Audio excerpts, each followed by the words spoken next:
Topología del arte contemporáneo. El término topología se utiliza para identificar a un área de la matemática que estudia la continuidad y otros conceptos originados a partir de ella. Se trata de una especialización vinculada a las propiedades y características que poseen los cuerpos geométricos y que se mantienen sin alteraciones gracias a cambios continuos con independencia de su tamaño o apariencia. Otro concepto central de la topología es el espacio topológico, una estructura matemática que permite definir de manera formal a la continuidad, conectividad y convergencia, entre otros conceptos. Esta disciplina trabaja con los objetos de distintas formas, siempre que no se interrumpa la mencionada continuidad. En palabras del lenguaje cotidiano, podría decirse que la topología tiene permitido doblar, estirar, retorcer o encoger los elementos, pero sin quebrarlos ni segmentar aquellos que están unidos ni pegar lo que está separado. El traslado de este término a las artes plásticas modernas y contemporáneas está referido a la continuidad geométrica de figuras que no interceden una con otras. Está vinculada a la relación de continuidad que debe mantener un proyecto en toda su estructura, lo cual evita la dispersión y somete a creatividad a una coherencia estructural.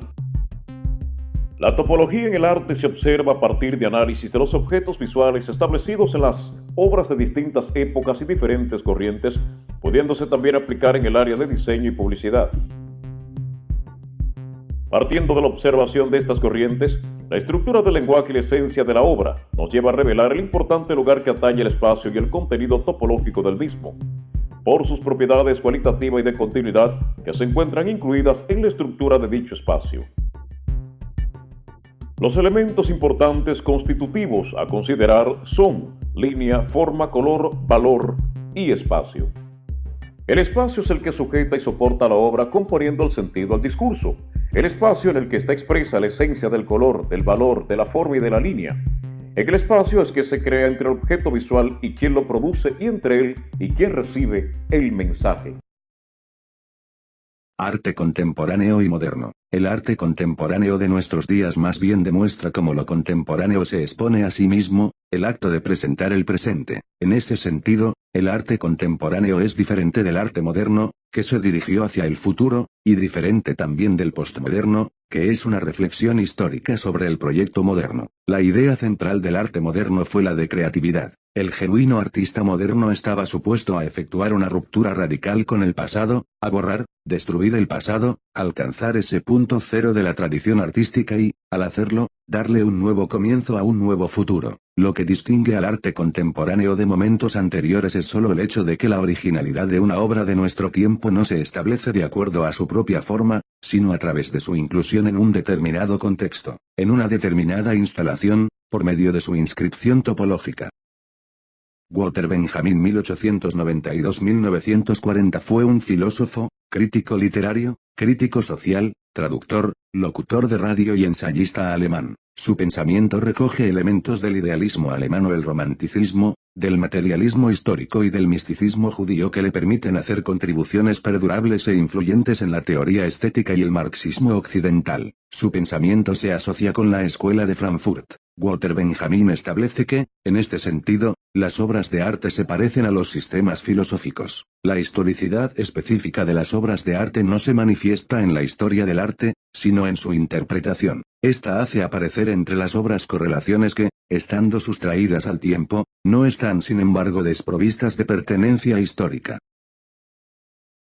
Original versus copia. El aquí y el ahora del original es el prerequisito del concepto de autenticidad. Walter Benjamin percibió el espacio de la circulación masiva de la copia como un espacio universal, neutro y homogéneo. En efecto, en su texto Benjamin parte de la posibilidad de una perfecta reproducción que no permitiría ya una diferencia material visualmente reconocible entre el original y la copia. La pregunta que él formula es esta: ¿la borradura de cualquier diferencia reconocible entre el original y la copia también significa la borradura de la diferencia como tal entre ambos? El original posee un aura porque tiene un contexto fijo, un lugar bien definido en el espacio, y por medio de ese lugar está inscrito también en la historia como un objeto singular y original. Somos tan incapaces de estabilizar una copia como lo somos para estabilizar un original como un original. No hay copias eternas, Como mismo no hay originales eternos, la reproducción está tan infectada por la originalidad como la originalidad está infectada por la reproducción. Al circular a través de diferentes contextos, una copia se transforma en una serie de diferentes originales. En ese sentido, una copia no es nunca una copia, sino más bien un nuevo original en un nuevo contexto. Cada copia es por sí misma un flaneur,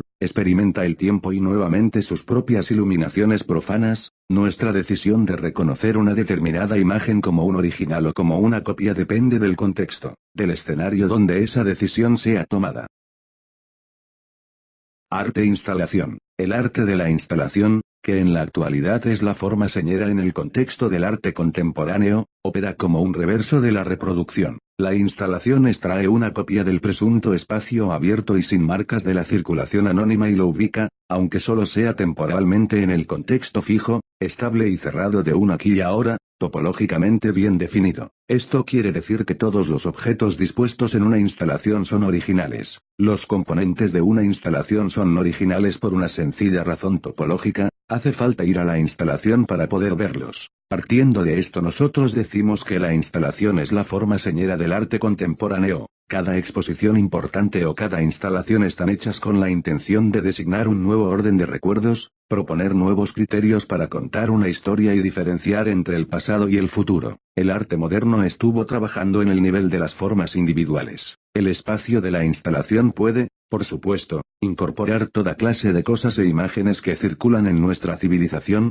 pinturas, dibujos, fotografías, textos, videos, filmes, grabaciones, toda suerte de objetos, etc. Es por eso que a la instalación frecuentemente se le niega el estatus de una forma de arte en particular, porque enseguida surge la pregunta acerca del medio específico. La inclusión de una toma fílmica en una instalación artística muestra su poder transformador de una manera particularmente obvia. Una instalación de un filme o un video exclaustra las condiciones de presentación de un filme. El espectador del filme no está ya inmóvil, atado a una butaca y dejado en la oscuridad, supuesto a mirar una película desde el principio hasta el final. En el video instalación, donde un video se está moviendo en un circuito, el espectador puede desplazarse libremente por la habitación, y puede abandonarla o regresar en cualquier momento. La instalación es, como ya se ha dicho, un espacio finito de presencia donde diferentes imágenes y objetos son dispuestos y exhibidos. Si una instalación es un espacio en el que tiene lugar la diferenciación entre original y copia, innovación y repetición, pasado y futuro, ¿cómo podría decirse que una instalación individual sea, en sí misma, nueva u original? Es por eso que la instalación es una forma artística tan omnipresente e inevitable.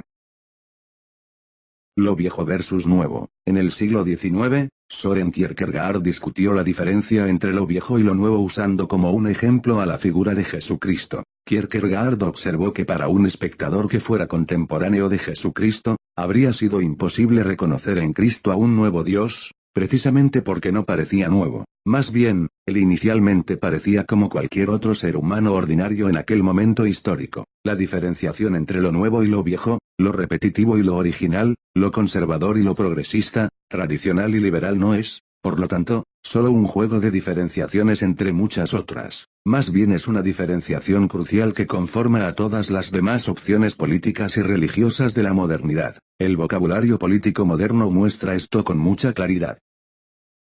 Toda instalación es política, pues se presenta como un espacio de toma de decisiones. El verdadero artista contemporáneo es aquel capaz de apropiarse de las copias anónimas y ubicuas que circulan en la cultura de masas y devolverles su aura, en términos de restituirle un aquí y ahora.